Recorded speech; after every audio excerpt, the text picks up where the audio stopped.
Сәлеметсіздер ме 9 сынып оқушылары, 1-90-ға арналған жиынтық бағалау тапсырмасының екінші нұсқасын түсіндіретін боламын. Оқушылар қажет болса каналымда басқа да нұсқалары және осы алгебра пәнінен бөлек физика және геометрия пәндерінің БЖБ және ТЖБ талдау сабақтары бар. Каналға өтіп қажетті сабақтарды қарасаңдар болады. Оқушылар бұл ТЖБ-да 7 тапсырма беріледі, жалпы бал саны 20-ға тең. Бірінші тапсырмасы биномальдық коэффициенттің ең үлкен мәнін табыңыз. Бином формуласын пайдаланып, биномдық коэффициенттерді осылай жазып алсақ болады. Мұндағы бізде ең үлкен коэффициент 8-ден 4. Енді теру формуласын пайдаланып, осының мәнін есептейміз. 8 факториал, 4 факториал көбейтілген 8 азайтылған 4 болады. Яғни ол тең болады 4-ке. Енді 4 факториал деген сөз, ол 1, 2, 3, 4 сандардың көбейтіндісі 24 болады. Көбейтеміз 4 факториалды. Енді 8-ді мұндағы 4-пен қысқаратындай етіп, 4 факториал 5, көбейту 6, көбейту 7, көбейту 8 деп аламыз. Енді мына екеуі қысқарады. 5, 6, 7, 8 сандарын көбейтіп 24-ке бөлеміз, сонда тең болады екен 70-ке. Сонда ең үлкен коэффициенті 70-ге тең екен. Келесі екінші есеп теңсіздіктер жүйесін шешіңіз. Мына функцияның графигі бізде парабола болады. Төбесі -1-де -1, мінеки мұнда орналасқан, тармағы жоғары қарай бағытталған. Ал екінші функцияның графигі мінеки осылай түзу сызық болады. Мінеки шешімі осы аралық, ал қиылысу нүктесі мінеки -2-де 0 және 1-де 3. Келесі үшінші есеп теңдеулер жүйесін шешіңіз. X квадрат минус y квадрат, ол бізде көбейткішке жіктеледі. X минус y, x плюс y болады. Тең 8-ге. Енді мұндағы бізде x минус y 4-ке тең, мұнда кеп қоямыз, сонда 4 x қосылған y тең 8-ге. Енді теңдіктің екі жағы да 4 деген санға қысқарады, сонда x қосылған y тең болады екен 2-ге. Енді бұлай алсақ болады. X қосылған y 4-ке тең, ал x азайтылған y, жоқ, x қосылған y 2-ке тең, x азайтылған y 4-ке тең. Енді екеуін мүшелеп қоссақ болады. Сонда бізде 2x y қосылған минус y 0 болып кетеді, тең 6-ға. Енді осыдан x бізде тең болады 3-ке. Теңдіктің екі жағы да 2 деген санға қысқарады. Енді оқушылар былай айтсақ болады, x тең y алуымыз керек қой. Y тең, бізде y тең 2 азайтылған x. Сонда 2 азайтылған x орнына 3 қоямыз. Тең болады -1-ге. Сонда жауабы 3 және -1. Сонда оқушылар мұнда біз 3-ті қоямыз. Минус 1, 2 минус плюс болады, 3 қосылған 1 4 болады. 3-тің квадраты 9, 1-дің квадраты 1-ге тең, 9-дан азайтамыз 1-ді, сонда 8 болады. Мінеки жауабы 3 және -1. Келесі тапсырмасы, сыныпта барлығы 20 оқушы бар, олардың 12-сі жүзумен, 13-і баскетболмен, 8-і жүзумен де, баскетболмен де, қалғандары бокспен айналысады. Сыныпта қанша оқушы бокспен айналысады? Мұнда оқушылар біз Эйлермен диаграммасын пайдаланып шақсақта болады, немесе былай алсақ болады. 12-ге қосамыз 13-ті, азайтамыз 8-ді.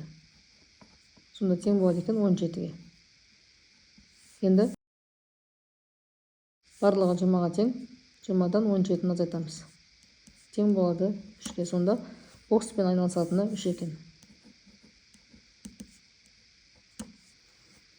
5-ші есеп, тіктөртбұрыштың диагоналы 39 см, ал периметрі 102 см. Тіктөртбұрыштың қабырғаларын табыңыз. Тіктөртбұрыштың диагоналы 39 см-ге тең, периметрі 102 см-ге тең. Енді оқушылар мұнда сендер суретін салып қойсаңдар болар екен. Енді жалпы біз периметр табу үшін 2-ні көбейтеміз ұзындығымен енінің қосындысына. Тең 102-ге. Енді екі жағы да 2 деген санға қысқарады, сонда А мен бұның қосындысы тең болады екен 51-ге. Енді тіктөртбұрыштың диагоналы жалпы тіктөртбұрышты теңдей етіп тікбұрышты үшбұрышқа бөледі. Сонда бұл тікбұрыштың диагоналы болса, тікбұрыштың үшбұрыштың гипотенузасы болады. Ал енді тікбұрышты үшбұрыш кезде бізде Пифагор теоремасы қолданылады. А квадрат қосылған Б квадрат. Бұл бізде тікбұрышты үшбұрыштың катеттері, бірақ тіктөртбұрыштың ұзындығы мен ені. Ол тең болады гипотенузаның квадратына, яғни 39-ның квадратына. Мұнда бірдесін жазып кете салайын. 39-ның квадраты 1521. Енді мұнда бізде А қосылған Б тең 51. Жүйе етіп алайық. Енді осыдан былай алсақ болады ғой. Б тең 51 азайтылған А деп алсақ болады. Енді мұндағы бұның орнына мына өрнекті әкеліп қоямыз. А квадрат 51 азайтылған А-ның квадраты тең 1521-ге. Жақшаны ашамыз. Оқушыларына бізде қысқаша көбейту формуласынан салынып ашылады. А квадрат қосылған 51-дің квадраты. 51-дің квадраты бізде 2601. Азайтамыз. Мына екеуін көбейтіп екі еселейміз. Сонда 51 102 А болады. Қосамыз А квадратты. Азайтамыз 1521-ді. Тең 0. Енді мұнда А квадрат 2А квадрат болады. Минус 102 А болады. 2601 1521 азайтамыз. Сонда 1080 болады. Енді барлығын 2 деген санға бөліп тастасақ болады екен. Сонда А квадрат минус 51 А. Мұнда бізде 540 болады. А 1-ге тең, Б минус 51-ге тең, С 540-ға тең. Дискриминант есептейміз. Б квадрат минус 4асы минус 51-дің квадраты минус 4 көбейтілген 1 көбейтілген 540. 51-дің квадраты 2601 дедік. Азайтамыз. Мұнда көбейтетін болсақ 2160 болады. Сонда азайтсақ 441 болады екен. 441 бізде 0-ден өлген, демек 2 төбірі болады. А1 мен А2-ні есептейміз. Минус Б. Б бізде минус 51, сонда 51 болады. Плюс минус түбір астында Д.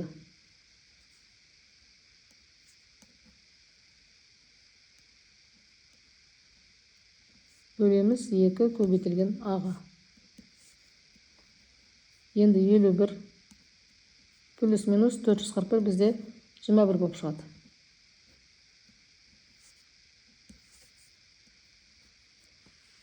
Мұнда бұлай алайында, мұнда бізде қате. 51 азайтылған 21 30 болады, 2-ге бөлсек 15 болады. Мұнда 2-ні қосамыз 72, 2-ге бөлетін болсақ 36 болады. Енді мұнда кеп қоямыз. 51-ден азайтамыз 15-ті 36, 51-ден азайтамыз 36-ны 15, сонда жауабы 15 және 36. Тіктөртбұрыштың қабырғалары 15 және 36. 6-шы тапсырмасы. Әртүрлі 9 ою өрнектен қанша тәсілмен 5 мозаика құрастыруға болады. Оқушылар, мұнда біз теориялардың формуласын қолданамыз. 9-дан 5 деп аламыз. 9 факториал, 5 факториал, көбейтілген 9 азайтылған 5, 4 факториал. Енді мұндағы 4 факториал 1, 2, 3, 4 сандардың көбейтіндісі 24 болады. Көбейтеміз 5 факториалды. Ал мұндағы 9 факториалды мұндағы 5 пен қысқаратындай етіп 5 факториал 6, 7, 8 көбейту 9 деп аламыз. Мына екеуі қысарады. 6, 7, 8, 9-ды көбейтеміз, бөлеміз 24-ге тең болады 126-ға. Сонда жауабы 126 тәсіл болады екен.